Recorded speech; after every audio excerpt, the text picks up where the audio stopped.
Alright folks, another episode of 4 Stories Dublin. Today we're going to be reviewing Obi-Wan. I have Paul beside me, have Dean beside me, have Wayne over here, and let's get on with the podcast. Like and subscribe. Like and subscribe. But, don't forget the Instagram, don't forget the YouTube, like and subscribe to both, please. I was going to say it to the end, but since you well, in. we say it at the end as well. These guys need to know. So let's go. Right, talk about Obi-Wan, if I'm correct. We all sat down and watched that. Oh yeah. Right, first thing I'd like to do with it is thoughts going into it. So we start from the start. So what you thought you were going to get and what you were looking forward to, and that's what you know. Yeah, for me, I had no idea. I'm not really mad for Star Wars. I've seen it, I liked it, but I was never. You don't like Star Wars? No, it's not that I don't like it. I just He's not a huge I fan. haven't rewatched them since I've watched them first. You know what I mean? You wouldn't know the mythology. No, not really. But I was like, I know it was going to be good.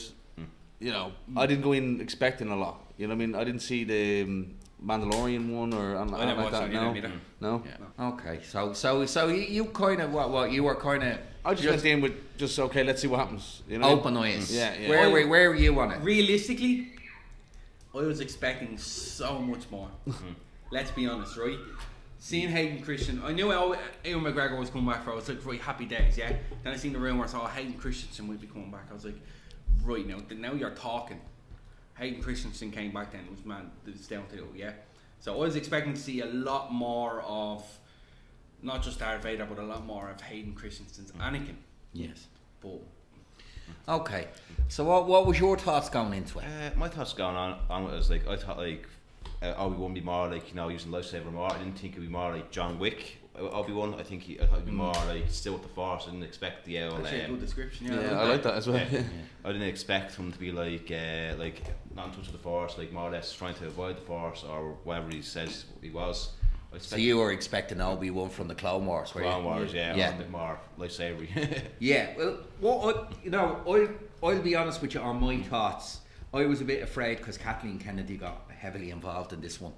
So I was prepared for some good, but I was also more prepared for the worst. I was also prepared for certain things to be thrown in from her kind of end of Lucasfilm. So I was looking forward to it based on Ewan McGregor, really, and the idea that Christensen was coming back. I was looking forward to that. So I went in looking forward to it. I loved The Mandalorian, I liked Boba Fett, but I had a funny feeling as from Boba Fett that they were going to try strain in other characters the way the Marvel films did, and I thought that might take away, but I accepted that because that's how they made them. So that's our kind of thoughts on it. So you know, it was produced by the director was Deborah Chow, and she was done the stuff with all them with the Mandalorian. I really liked what she did in Mandalorian. So we'll just start off with the first episode. So basically, Order 66. It's 10 years later. The Jedi's have been milked, right? So where's Kenobi? Kenobi is like, as you said, he's away from the Force. He's basically in hiding in Tatooine, so he can't use the Force because it leads him. So so his basic job is there to just look after Skywalker, and he's basically playing the grey man. He's unable to see Qui-Gon Jinn. So that was the whole point. Was he was meant to be able to connect with Qui-Gon Jinn, and he would lead him. So we're basically looking at Obi-Wan as a kind of destroyed man of PTSD sufferer. How did you feel about that as a setup? It wasn't that bad. Like the first episode, it gave a good description of how he's doing. You know, you see him. He's working now, right? As you see him, he's working out. You know what I mean? So he's blending in with everyone else. Do you know what I mean? Like. Then you see he's going through the town, but then you see he goes off radar, and then you ends up seeing him. He's in the cave now. Do you know what I mean? He's living in the cave. So you kind of seeing him now compared to the films. You can kind of see how broken he is. Do you know what I mean? Yeah. To me, that whole cave kind of illustrates the darkness that he's living in now. Do you see what I mean? Yeah. And it's not that. It's actually not that bad the way they done it. Right. Don't get me wrong. Okay. It's not that bad the way they done it. So you like the setup on that. Right, so basically you know, you've got your heroes, but your villains come in. So the villains are the Grand Inquisitors, right? So we've got the Inquisitors. So we've got the Grand Inquisitor, and then we've got Reva, who's the basically going to be our character for the season. How did you feel about her coming in and her entrance, Keith? Felt like it was a cool entrance. Made it look like a real, as I say, a B word, where she was like really cruel to everyone. Like she was kind of like straight in for it, now like chatting around. I think in the first episode they're looking for a Jedi. They're looking for the Jedi Nardi. Jedi, and then the first Inquisitor was taking so long, so she just grabs a knife, throws a knife at a person, and fortunately the Jedi had to use the Force to stop your man from getting hit with the knife. And so she's a bit more ruthless, and I felt like she was one of those cut to the straight to the point. Straight to the point, yeah. So yeah, well, this is the thing. Nari actually tries to talk to Kenobi. So Kenobi's the hero that's walked away, and unfortunately, Nari ends up strung up. So basically, anyone that shows Jedi powers is getting milked by the Empire. And I mean, it's the equivalent of the Irish Army turning into 10 people, I think. You know what I mean? Yeah. So you are happy how they set her up. But then again, now we've another one where Raya now was always working in the background. So she's organised a gang to get Princess Leia from Alderaan. She's to get Kenobi there. So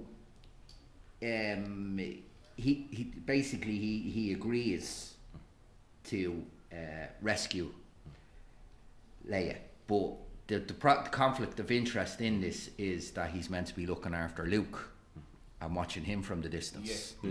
So that's how the setup. So we're kind of happy with the setup of the first episode. It's not bad. It It wasn't gives bad, you a good intro. Where to you were what's happy going to on, where you know it was what I mean? going, yeah. Well, that's And great. Actually, you know the guy who captured Leia, you know the grey-haired guy. Well, if any should recall, that was the guy from Back to the Future. I think he's in the third film. Biff, is that right? No, it's not Biff. It's a scene where Marty goes, "No one calls me chicken," and like man's like front of going like they're in the future. No one calls me chicken, and after he calls him chicken, he gets Marty fired. He's in the third one, I think. I don't know if he's in the do the boards or something, isn't it? Yeah. like little. Oh yeah, Back that's to a the Future reference. good Easter egg, yeah. Right, so we're on to go on to the second episode here, right? So you know, so Kenobi basically is looking for Leia. So he's at this planet Daju or whatever, right? And he encounters your man Haja Esteri. I apologise if I mispronounce any names.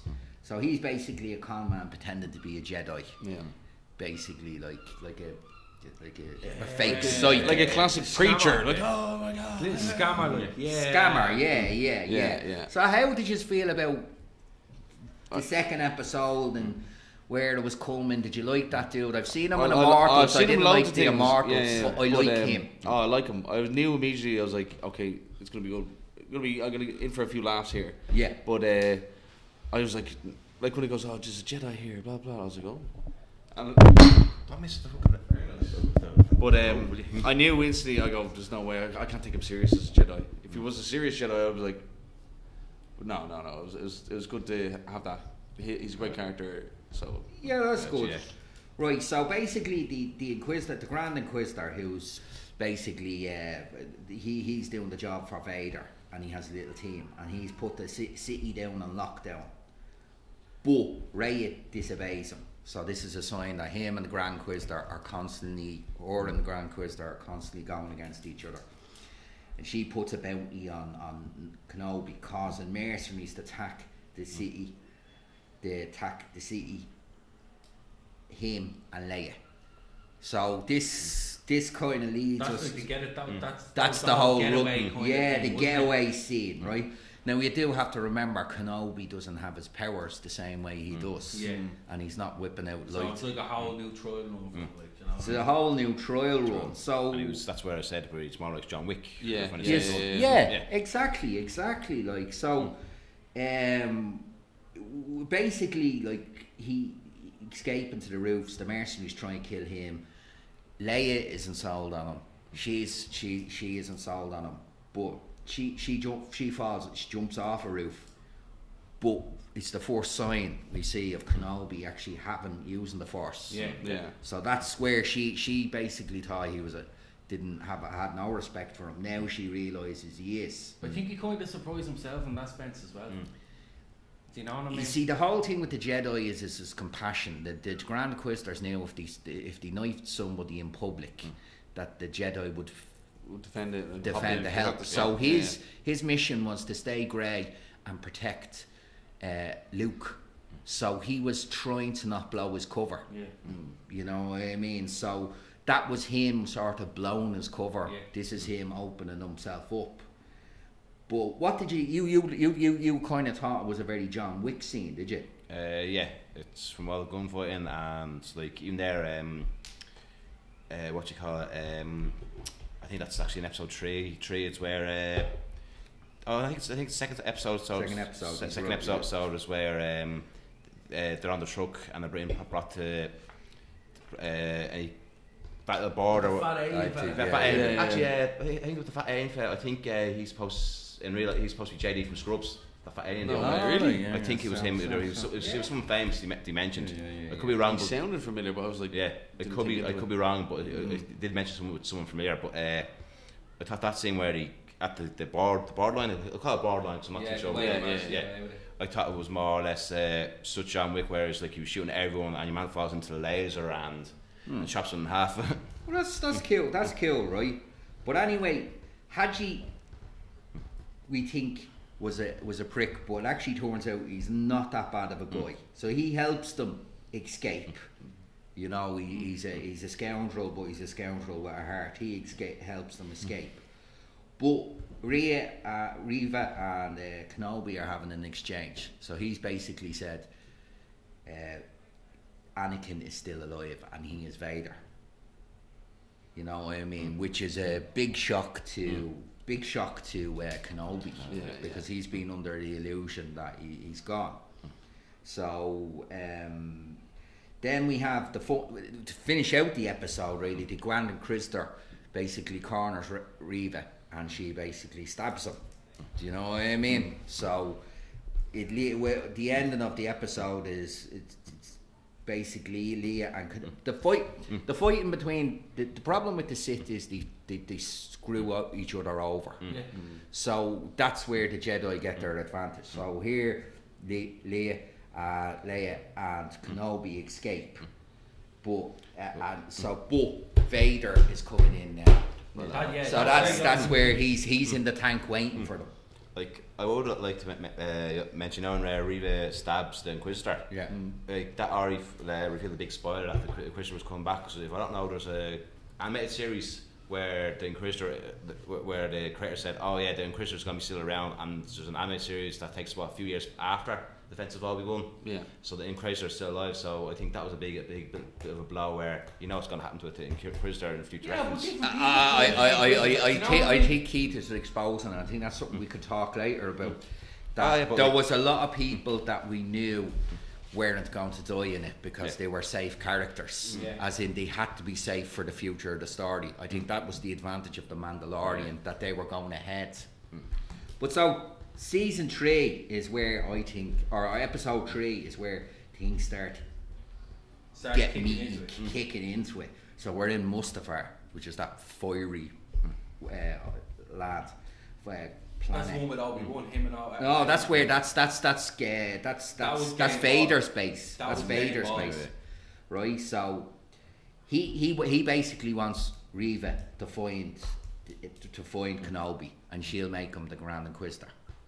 So Kenobi and Leia are on a transport. They're going to a mining planet, so Haji's helped them out. But once they're there, they have to take a ride with the Imperial transport. So they're posing, So basically, the troops are sent to capture them. But they have he has a what would you say a pocket aces. We have an Imperial officer that's there, is a bit of a cover. Tala. I couldn't remember her name. Tala, So she's a member of the Path. So she's basically trying to help Jedi. So she's basically been running in the Empire to protect them. But so we're going from there. So she brings them to their secret base. But Vader and the Inquisitors then decide to fucking come to the place and look for him. And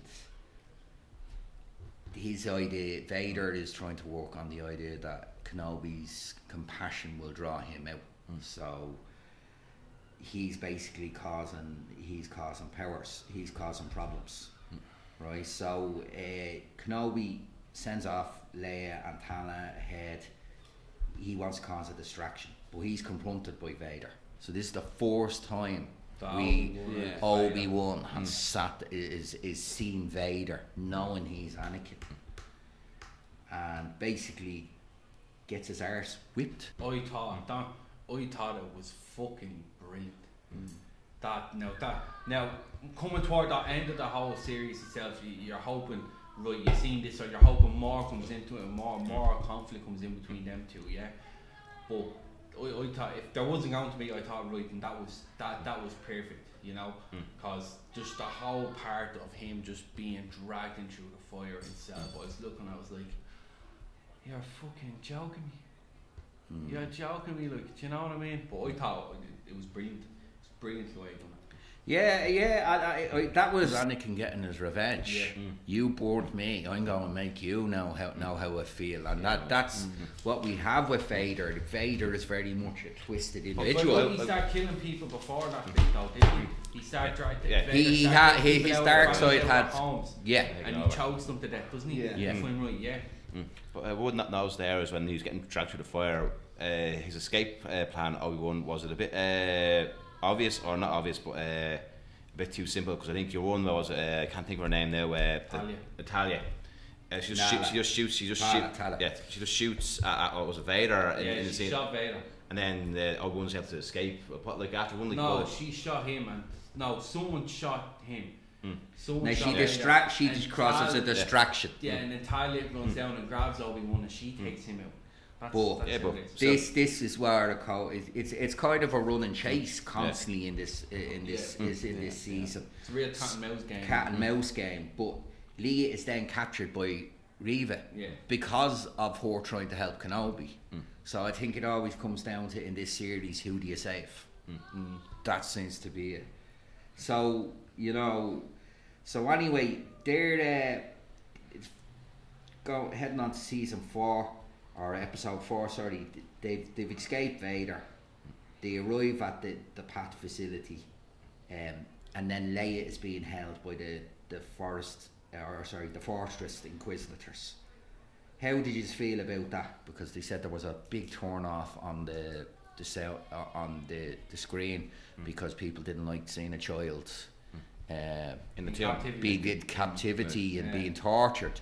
So how did you feel about the Reva and Leia? Did you think, like, the way they... It's just acting. Don't get me wrong, like, right? I might come across real strong, but I'm going to be honestly blunt here, like, it's just a film. It's just a TV series. Why are you getting upset about seeing a kid being, like, she's not really being tortured. There's cameras there, like, for a read, like... with the scene there, it might be a little bit off topic with Game of Thrones, is where Arya Stark was a young girl growing up, and in the final season, it's like she's well 18 of age, and they had a sex scene, and people went absolutely nuts over it. But that's true, and she was well over 18 at that time. So basically they have to get into the fortress to infiltrate and get Leia. This is the thing, they lose Leia, they have to find Leia, they lose this. As you said, the count of mouse.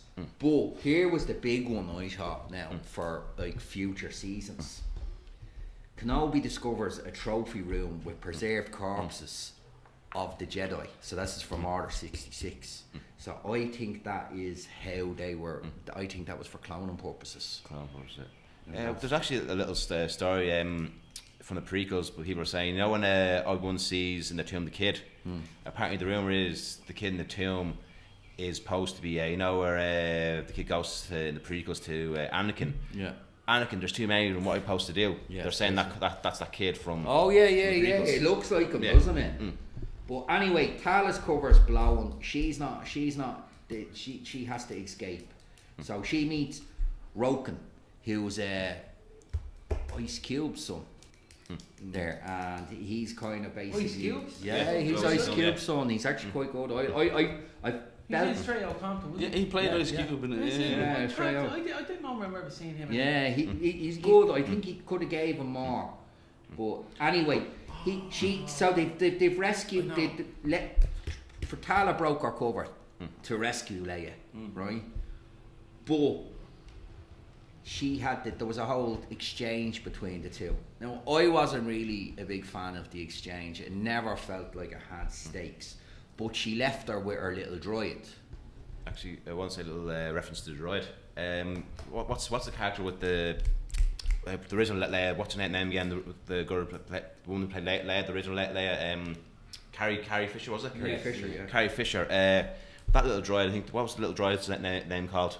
Was it called Lily or the little droid? Or I can't remember the companion's name, but you talk about the R2D2 and all that. No, or the little fidgety droid. Yeah, little fidgety droid. Well, actually, there's a photo of the real Leia. Sorry, I keep forgetting her name. Carrie Fisher. And she had it. She had a little bird named the same as the little droid, so it was a little reference to the real Carrie Fisher. Right. All right. Oh man, you like this? You're real this. Yeah. This one, look. All right. So anyway, we're getting. This is So this is where you're getting the meat of it. Like the first few episodes are slow coming into a cat and mouse, but now we're hitting into the heavy hitters. Yeah. The last two episodes, right? So there's a whole back and forth here between Vader.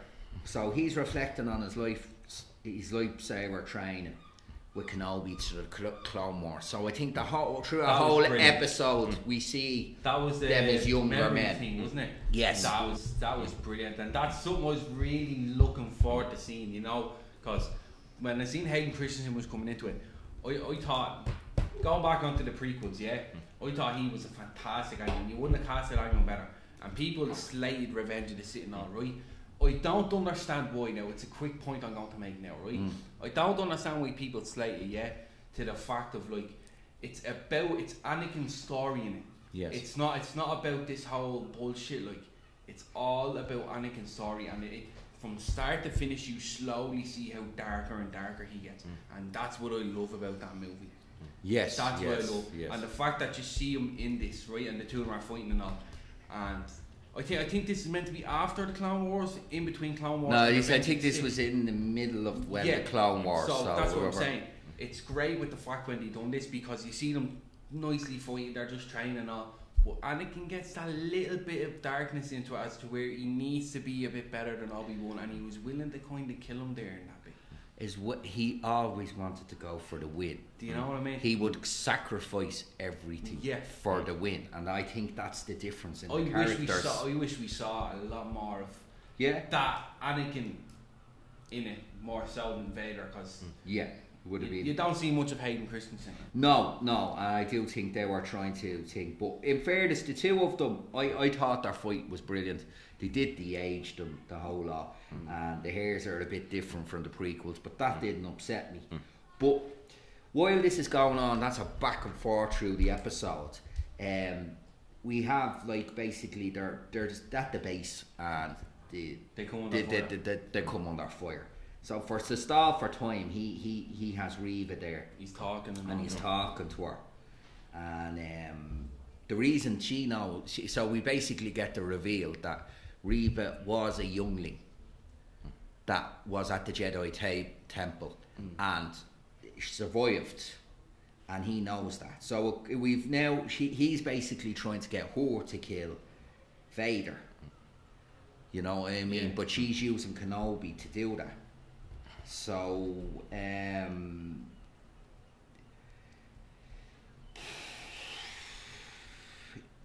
Reva then uses her chance to kill Vader, but she is not a chance. She's fucked. She can't do nothing. Not a chance. No, she can't do. She thought nothing. she had him, and just he already seen it coming before she. Definitely. He knew. He did. He was waiting for that moment. Yeah, and I kind of feel like, why did he let her in, because he knew all the time she was a youngling that he'd remembered and the whole lot. And I was like, why did he let her go down this whole path, give her this when he knew this? He knew her goal was to betray him. The story of how she was actually brought into the whole thing was fantastic. Yeah. With the whole fact that she was one of them younglings that Anakin went in and killed. He didn't kill her though. Look, she was the lucky one that survived. Well, he did stab her though, like, so. He stabbed her. Yeah, he stabbed her. She was the lucky one. She played She dead. was the lucky one. Yeah, she was the lucky one that survived. I thought that was brilliant how they brought that into it. Like. Yeah, you enjoyed that, but it kind of goes to show you, because a lot of people were saying in the early episodes, Vader isn't really the bad Vader we know, and this is where we know this guy has power. He's not afraid to use it. Now, I thought it was a bit, what did he call it? I thought it was a bit silly that he left her to die just there. Do you know what I mean? So, He just like, plot armor. Plot armor, exactly. Yeah. I think that the series has a lot of plot armor to get to a point, but we have the ending episode, right? Because basically the thing is, Reva's discovered that Luke is on Tatooine. Yeah. And she wants to kill Luke because he's the son of Vader. She hates Vader so much. So that sets us up for this episode 6. So we've got Rey going there to find Luke, but she's injured fairly badly. But Vader and the Empire are pursuing the Pat Network, so they're in their ship. How did you feel about the whole ship scene? That was strong. You did. Did you not think it was a bit silly? You could have blown them out with the wall. Don't get me wrong. It was a bit silly, but it was real strong though. Yeah. I didn't think it was that bad. There was a lot more stuff that was in the series that was a bit pointless in it. That wasn't too bad compared to some of the stuff that you're watching. Yeah, you know, that's fair. You see, this is where Vader is actually. People have talked about the problem with Vader was his attachment as Anakin. Yeah. Because he was so attached to getting Obi-Wan in the position he wanted, he would actually sacrifice other things.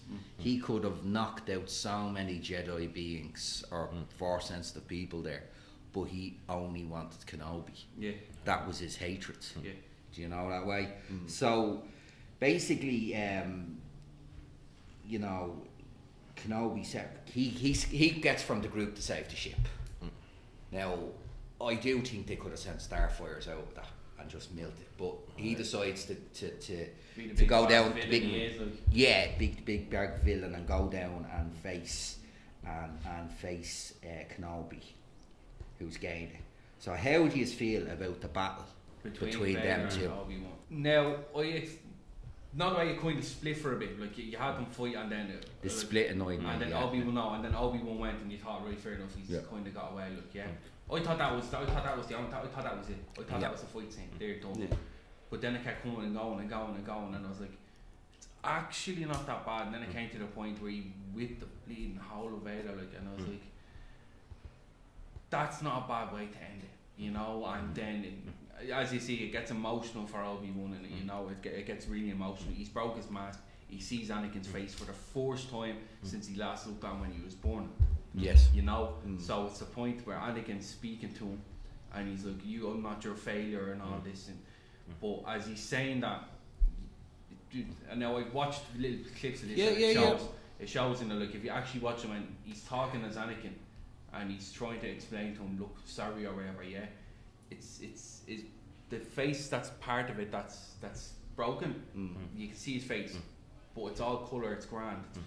It's like as if it's a little shade of blue. It's like as if it's Anakin trying to talk. Yeah. Then when he starts saying, "Oh, I'm not your failure," and all this, and I'm Vader now, and all this, you see the redness, the light of the redness coming along his face. And some people gave that the description as Anakin saying he's sorry. My take is with the mask is there's like when Obi-Wan cuts off Aiden Christensen's mask or Darth Vader's mask, only half it. Well, there's a metaphor there where it goes up and says like Anakin had an apprentice as well. I know the girl with the long ears. Ahsoka. In the cartoon, she was able to. I've never watched anything got to do with her. Sorry. Threw off the other side of the mask, and then he said like Obi-Wan and Twirl or whatever could cut off one side of the mask, and I took Luke to remove Darth Vader's whole mask to make him Anakin again. So it makes the metaphor is only Obi-Wan and Turok again only get a snip of Anakin out of him, but I only took Luke with the full mask. Yeah, he to give them the thing. How did you feel about the battle between the two? I thought it was good, man. I thought it was good. Yeah, like I like simple answer. Sweet and simple answer. I like it. Yeah, but like the whole thing I think of like where he left, it was like he was trying to punish Kenobi with the stones, like let them come out on him. He wanted to punish him, but I loved the way he came at him. But the only thing I felt is when they were cutting through in Riva. And I felt that was taken from the setup between the two boys, and I'd be in the middle of them having their go, and then Riva had come through. So Riva is injured, but she's decided she's going to kill Luke. So how did you feel about that scene? It wasn't bad. It wasn't bad. I thought it was great seeing. What is he? Luke's. Yeah, man, that's looking after Luke. Luke's Luke's stepfather, really. I thought it was who had great. been in Eve previously. Yeah, he didn't want Kenobi to bring the Jedi stuff because he wants Luke to be a small boy. And even at that, when it comes to when Riva is there and she's going to kill Luke, he doesn't want it, but regardless, he comes and he tries to, he protects him as much as he could. He starts shooting, if I'm correct. He starts shooting at her. Yeah. He didn't want to do that. And you give him grace on it, but he's still done it to protect him. Yeah, I thought though the only thing was the plot armor there for me was because to get to the same was that he listens to his wife and she says, "No, we'll run. No, we'll stay here." And I was like, I thought that was silly. I think that was a thing, but basically Riva can't do it. She can't kill Luke, but Kenobi comes along, so basically he's saying to her like she's gone through the light, she's gone through the dark, and she has not become Vader. We then have that Owen, he agrees to leave Luke alone. Yeah. So Luke gets to basically have a childhood, and then we have Leia goes back to her planet, but we now see she's starting to become the Princess Leia. We know she doesn't just want to be the ambassador, the leader's daughter. Yeah. She wants to be somebody. She's a little she knows what she wants. She knows what she's doing. So I thought it was a lovely scene when he talked to her and basically said to her that you have certain traits of your mother, certain traits of your father, because she never knew them. You know that way. Yeah. And then it finishes out with Qui-Gon Jinn basically saying hello, and I have to be honest with you, I thought it was a little bit funny because I think Liam Neeson's Irish accent was stronger than when it was in the prequel. Did anyone notice that? No, that was one thing I never even heard a rumour about, was Liam Neeson was going to even have a cameo in it. Well, I did see a post there, I think. A few weeks ago, I'm getting tired. A few weeks before it came out, and it said, Liam Neeson's back in Star Wars. Yeah. I was like, what? I didn't know that. Yeah. But did you not feel like when he popped up, it was like, it felt very Irish. It was like, how are you doing? Are you there? Where have you been? Top of the morning. I've been there. And his accent just seemed to, the Irishness in his accent was there, that wasn't there in the previous ones. And I just felt it was like, there was a bit of a comedy to it, so I'm kind of hoping that there will be a lighter side coming between them two. Now, I have to say about one thing about the show when I was watching it, right? Yeah. Now, one thing I wanted for the show, and so what you liked and what you hated. What I was looking forward to and what I was hoping would have happened, right? One thing, right? Now, there's a fella in work who can agree with me, and I know he's probably watching this podcast now after this, right? Now, do you ever see like the little meme things that are on Facebook, the pictures, like, and you have Leonardo DiCaprio pointing at the TV? Oh yeah. So there's one thing, and that was me when it happened, right? For the famous "Hello there." You know what I'm talking about? Obi-Wan's little line. Oh man, I was waiting for that all season, and the fact they put that at the end. Woo! Nearly had a hard on. There was actually a little hello there. We missed there. You know what, Darth Vader when he's back in his dungeon. Yeah. What's his name? His master makes an appearance, and then the master Sidious turns around and says to him, are you still obsessed with Obi-Wan? I don't feel like you are what you call my top level, and then afterwards, all right, I forget about him. All right, let's carry on. I mean, that was that. Yeah. Well, you see, that again covered up plot armor that when Kenobi and Vader meet, Vader says to him, when we last met, I was the apprentice and you were the master. Now we basically changed sides. But this show didn't want to change that, so they basically said that Sidious didn't know that Vader and Kenobi had a one-on-one. So Vader by the end Vader at the start of this series was the master, but Kenobi was like the apprentice. But by the end, they'd return back to how it was. So they've done that. So overall of season 3, what did you like? What did you dislike, Wayne? I wasn't. But what did you like in it? What bits came out and you said, that was good? And I think the fight scenes were good. You know what I mean? I like all that kind of shit, you know. But the action. I don't know. I wasn't too mad in Star Wars anyway. Yeah. So like, I wasn't like, you know. Yeah. I didn't. There's certain bits I probably didn't get or didn't know. But I was still enjoyed it. Like, still good. Yeah, like, yeah. You know what I mean? Was there anything you felt lacking in it as such? Or Nudity. Well, there you go. Nudity. We need pervert. Nudity, right? That's where you wanted to go. Yourself? I thought, as I said, I expected a lot more of Hayden Christensen in it. I wanted a lot more of Anakin. You know, I was hoping. Now, I was hoping there would have been a lot more, but at the same time, I was expecting for there to be none of Anakin itself. Yeah. Do you know what I mean? So the fact that we still got that little memory lane of them, I thought, yeah, right, that's not too bad. But I loved it from the aspect of Obi-Wan starting off down in the trenches. Do you know what I mean? Yeah. Working normal life, living normal life, but living in a cave now, whatnot. And then I thought the whole conflict between him and Vader was not that bad. Did you feel there was a lot of padding around the show? There was a lot of things that were brought in. There was a lot of extras. Kind of were getting in the way of what you wanted. Yeah, there was like, I think that whole, like, remember we were talking earlier and like we were about the going to the borderline with that fat fella. Yeah. There wasn't much of a need for that. Realistically, there wasn't much need for that. Like, and there were some things that could have been just leave it alone. You know, don't put on into it. Like. How did you feel about it? I liked it, but as I said there was a lot of plot armor. Like I think I mentioned in earlier about with the Inquisitor, like it was already spoiled with the cartoons. The Inquisitor was still alive 5 years later, so you could see some of the plots coming happen. Like when Reva got. Did you feel they recycled some of the Clone Wars into this story? I think there was some. The best bits as such. I reckon so. There was a bit of recycling. Yeah, I reckon there was, like, because I think they were more trying to get a bit of nostalgia. I think people are going to say, like, let's get people off on what's that word? Nostalgia, a bit nostalgia, more. Yeah, a bit more than. Like, especially with that, remember the clone, the fella, who was Obi-Wan's right hand man. You see him in this, and you only see him in it for about 2 minutes, and he's homeless in it, and he's sitting down on the street. Well, that's to do with the stormtroopers all come from the one genetic plate, so that voice is everywhere. So there's hundreds of thousands of people that look like him.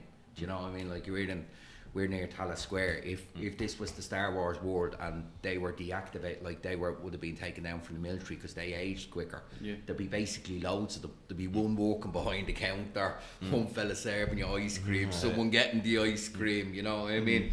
But yeah, the Boba Fett basically's DNA is everywhere, so there's always appearances for him of it. I know there is a fan-made edit going out there now, and it's 2.5 hours. I didn't get a chance to watch it, but it's meant to be brilliant. And he felt that there was feeling that this should have been made into a movie, not a TV series. And I think being a TV series, it was padded. I think the actress that played Reva, I don't think she's a bad actress, but I felt it was one-dimensional. I didn't feel she was a pure dark side user from the start. Even Leia getting I mean, she only hurt Leia a little bit. Like, they're meant to be the dark side. I felt there was a lot of cat and mouse to get to the places, but I thought there was, and then there was one scene. I think some of the action scenes were good, some of them were bad. There's one scene with Tala and she takes out 2 stormtroopers, and it was so bad. I mean, it was some of the worst fight choreography I've ever seen, and how that was allowed. So I think overall, it sometimes feels like that there was 2 different shows going on here, and they kind of got put together. But I did love, I did like Hugh McGregor in it. I did like Ice Cube's son. I thought he was good. I think he could have been given more. But I do feel that they were padding characters for a future series. Yeah. So I kind of, as I said, the whole battle scene I was in. But the minute I was like that with the battle scene, and then I'd go to Reva, I did not find the character Reva interesting in as much as she should have been. I think it was a missed opportunity. Really, like it just wasn't there. She wasn't there. It would seem like the big thing at the end. She's a youngling and she's actually trying to kill Vader. It didn't seem a big shock. No, I wasn't shocked at all. Honestly, I didn't know anything about it, and I was like, "There's something about her." I go, "I don't know. I'm not buying it." But no, I kind of saw it coming. Yeah. So, if you were saying overall scores, where would you feel about the series? I'd give it a 6.5 maybe out of 10. And what if you had 2 lines to describe it? What would you describe it as? Good action. It's good action. Good action. The plot's not that bad. I wouldn't know the ins and outs of where it's exactly coming from. You know what I mean? Yeah. But alright. Yeah. So. I'd give it a 7. Give it a 7 out of 10. Give it a 7 out of 10. Realistically. Possibly it could have been a 10 out of 10. It could definitely have been a 10 out of 10. But as you said, too much padding around with things. Yeah. And yourself, Keith? I probably would give it a 6 out of 10. As like I said there, padding around it and probably some plot armor. And I think a few of the characters you can tell I'm brought in to set them up for another probably series or something like that. Yeah. I'm going about 6.5. I'm thinking, and I'll tell you why. Because some of the stuff was so strong in it. Some of it I loved. I love seeing Hayden Christensen back the way he should be. I'd like to see that more explored. But I really felt that some of it was padded. There was a bit of a cat and mouse. I think bringing Leia and Luke into it at the same time, and the way he flew back and the whole lot. But I do think that when you look at YouTube now, there's going to be clips where you go, "This is deadly," and then you watch it, and you'll watch it. You'll re-watch bits of it. I do think it was let down a little bit, but I think some people were very, very strong in it. As I said, I think some people, their lines weren't great, but I do think the actors themselves were strong. I thought Hadja was actually a role I want to see this guy more in the Star Wars world. Yeah. I like the idea of a Chancellor that just gets things done. Right. Do you know? So there was some things there I really liked, but as I said, overall, it wasn't the 10 out of 10 episode I wanted. But like, if a lot of it was cut and made into a movie, it probably would have been a 10 out of 10 for me. I have to be honest with you. So, is there any other thoughts on it before we end on this? No. Yeah. Realistically, no. No trivia you'd like to get out before we start filming? Not that I think of, but I think there's another Star Wars future series coming up. And would you think anyone going to come up? Any characters might be most definitely. Well, I would season say. 2. No, season 2 or different two. There's another Star Wars series. Maybe speaking if we're going to do a speculation video. But I haven't watched any of the other Star Wars TV shows because I'm totally against it. Now, the part of the Star Wars I like is the whole Jedi and fighting and stuff but that I hated all the original trilogy, like the New Hope, Empire Strikes Back, and I hate them because of this whole starship stuff. Yeah, you prefer that on That planets. bores me. That Yeah. shit bores me. And people say, "Oh, Emperor Strikes Back was the best one of all of them." That is the worst one out there. That is the worst. I Star think Wars. Phantom Menace may win on that one now. Oh, that's not that bad.